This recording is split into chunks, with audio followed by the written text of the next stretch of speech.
Salut, c'est Pang de la chaîne No. Cette petite vidéo pour parler un petit peu de l'état de transe. En l'occurrence, je vais reprendre un petit peu les définitions qu'on a en hypnose. Soit l'hypnose est un état modifié de conscience. Moi, c'est une définition que j'utilise pas du tout. Soit en hypnose hegmanienne, on définit comme étant le lien entre le conscient et le subconscient par le contournement du facteur critique. À partir de là, on va pouvoir définir plusieurs aspects qui me semblent assez importants. En l'occurrence, comprendre qu'on peut avoir des transes dites ouvertes et des transes dites fermées. L'idée, c'est que vous allez vous rendre compte, si vous êtes thérapeute ou si vous faites par exemple de l'hypnose de rue, qu'il y a des moments où vous allez faire votre induction. La personne va entrer dans une transe. Cependant, cette transe-là ne va pas permettre d'obtenir, soit pour les personnes qui font du street hypnose, des phénomènes hypnotiques, soit pour les personnes qui vont dans la thérapie, avoir un feedback positif par rapport aux suggestions proposées. Pourtant, on sait que, de manière générale, quand on est en transe, sachant qu'il n'y a plus le facteur critique, le lien entre le conscient et le subconscient va se faire de manière simple. Cependant, on peut se rendre compte que pendant nos transes, on va être ouvert à certains types de suggestions en fonction de la motivation, de l'envie, du contexte, du moment où on entraîne notre personne et notre partenaire en transe. C'est-à-dire, imaginez qu'on prend un principe de transe quotidienne comme on peut le voir au cinéma ou à la télé. Vous êtes en train de regarder un film, ce film vous réactive une émotion. Cette émotion est liée à votre histoire. Par exemple, vous avez vécu quelque chose que le héros vit et donc vous avez une empathie, peut-être même une réactivation de l'ancrage qui remonte. Ce qui fait que vous avez un accès émotionnel et pour autant, vous n'êtes pas en train à ce moment-là de prendre les suggestions qui vous sont proposées dans ce film comme étant des suggestions dites thérapeutiques pour aller mieux. Ce qui est normal parce que la transe dans laquelle vous êtes ouverte est une transe de détente, une transe de voyage, une transe de découverte, une transe de cinéma, qui va accepter les suggestions dans un contexte préétabli, permettant donc de simplement accepter les suggestions comme des remontées émotionnelles, mais pas nécessairement comme étant ou ayant un objectif ou une possibilité thérapeutique. La même chose quand vous allez lire un bouquin. Quand vous allez lire un livre, l'émotion qui peut remonter va pas nécessairement vous entraîner dans une transe qui va vous permettre de travailler dessus, mais plutôt de vivre pleinement l'ouvrage, ou en tout cas ce qu'explique, ce que décrit la personne qui l'a écrite. Donc, les transes ouvertes et les transes fermées vont nous donner un petit peu la manière dont on va fonctionner avec nos partenaires, que ce soit nos patients ou les personnes avec qui on joue dans la rue. Prenez un exemple simple.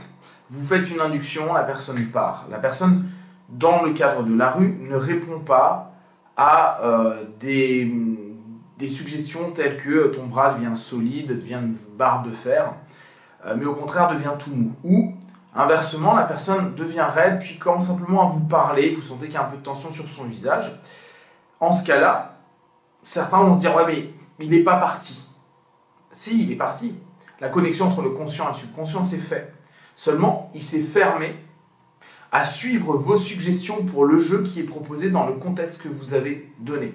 Même chose pour une personne qui vient par exemple pour l'arrêt du tabac, qui va être ouvert à aller mieux, mais pas nécessairement ouvert à vos suggestions par rapport au tabac, parce qu'il y a des motivations, ou en tout cas des bénéfices secondaires que vous n'avez peut-être pas soulevés pendant l'anamnèse, qui fait que vos suggestions ne sont pas adaptées, et que le simple fait de dire bon, à partir de maintenant tu ne fumeras plus parce que blablabla n'entrera pas en connexion même s'il est profondément en transe.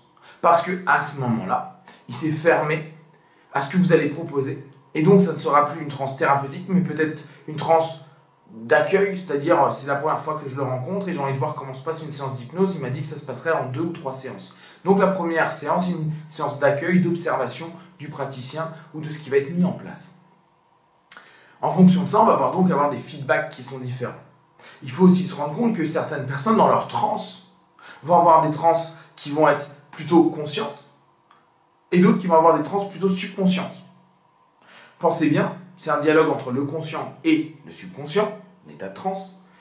Et en général, on dit, bon ben voilà, le subconscient va pouvoir enfin s'exprimer, donc le conscient pourra comprendre. Seulement, tout le monde ne va pas avoir la transe de la même manière. D'ailleurs, vous allez vous rendre compte, en cabinet, vous allez voir des personnes qui partent, limite, ils vont s'endormir, d'autres qui vont être très actifs, d'autres qui vont parler, d'autres qui vont avoir les yeux ouverts. On le voit encore davantage en rue, où là, les personnes peuvent nous faire complètement part de leurs freins en disant « Ah ben non, mais je ressens rien, je suis pas d'accord même s'ils sont en catalepsie, ils vont pouvoir avoir un feedback qui est très cohérent et très conscient. Et autant, il y a des personnes qui partent et en 3 minutes, on fait des hallucinations alors qu'on est juste en train de faire un pré-talk. Pourquoi pas? C'est ni bien ni mal, c'est simplement que la manière de vivre la transe est plus subconsciente d'un côté, les personnes qui partent rapidement dans les suggestions et dans l'imaginaire, et consciente pour l'autre, qui va être très analytique à ce moment-là, et qui va vouloir observer, analyser ce qui est en train de se passer, et éventuellement, à ce moment-là, même éviter d'écouter le message que le subconscient est en train de lui apporter. Donc, vous allez avoir dans cette notion-là des trans plutôt conscientes, et c'est là où les personnes vont dire, et d'autant plus en hypnose de rue, je ne comprends pas, je fais de l'hypnose, je sais comment ça marche, et pourtant je ne vis aucun phénomène hypnotique. En général, c'est normal, ils sont dans le conscient, une transe dite consciente, ils sont en transe, mais ils sont en train d'analyser par exemple ce que la personne fait, sont en train de se dire si c'est bien ou c'est mal, sont aussi en train de se dire si réellement ils veulent vivre l'instant présent, et vu qu'ils sont en train de se le dire, bah, ils sont déjà en dissociation, donc ils sont en train de perdre le moment agréable de la transe dans l'instant présent, et donc ils deviennent une transe consciente, fermée aux suggestions proposées par la personne qui les entraîne dans cet état d'hypnose. Alors, à ce moment-là, bah, on va avoir des personnes qui sont parties, qui vont peut-être même avoir eu un relâchement musculaire ou autre, qui vont, quand ils vont revenir, on va voir que leurs yeux ils sont très loin, pourtant ils n'ont pas vécu de phénomène hypnotique, et ils vont dire « Non mais moi je ne dormais pas, bon, si c'est un néophyte, ou j'ai rien ressenti, parce qu'on était dans une analyse de ce qui allait se passer. » A l'inverse, il y a des personnes qui vont complètement vivre leur transe subconsciente, partir très loin, à tel point que quand ils vont revenir de séance, ils ne vont plus se souvenir de ce qui s'est passé. Ce qui se passe parfois même en hypnose de rue, où là, dans ce cas-là, on est obligé de refaire conscientiser ce qui s'est passé, ou tout l'intérêt quand les gens ont des caméras et autres pour montrer ce qui s'est passé, pour pas qu'il y ait d'angoisse, de peur après. Parce que le subconscient a pris pleinement de place et le conscient s'est complètement diminué, donc il y avait très peu de place, et à ce moment-là, automatiquement, il y a peu de chances qu'il y ait une prise de conscience de ce qui vient de se passer. C'est pas nécessairement le plus positif dans une séance. Une personne qui est complètement partie, limite au sommeil, mais on va dire qu'il est encore en transe, mais qu'il est complètement dans le subconscient, est une personne qui, souvent par rapport à ses problématiques, va tenter de fuir la prise de conscience à ce moment-là. Donc sa transe est très subconsciente, parce qu'il y a beaucoup de traumas qu'on ne veut pas conscientiser, et qui va être difficile pour la personne parfois de faire un travail. C'est pour ça que dans ces cas-là, je conseille aux thérapeutes de faire parler la personne. Même si c'est dur, évitez le signaling. Pourquoi? Parce qu'avec une transe subconsciente, ce qui va se passer, c'est que la personne va suivre vos suggestions, mais vous ne savez pas du tout comment il la vit de l'intérieur et ce que son conscient est en train de faire. N'oubliez pas, c'est un dialogue, c'est pas un monologue. Donc si c'est pas un monologue, il faut que les deux parties soient en accord. N'oubliez pas, on doit travailler sur tous les aspects de la personne. Donc, à ce moment-là, faites plutôt parler, même si c'est difficile, désagréable pour la personne, pour qu'il puisse reconscientiser ce qui est dit, ou en tout cas s'imposer à sortir de la transe subconsciente, excessive, on va dire.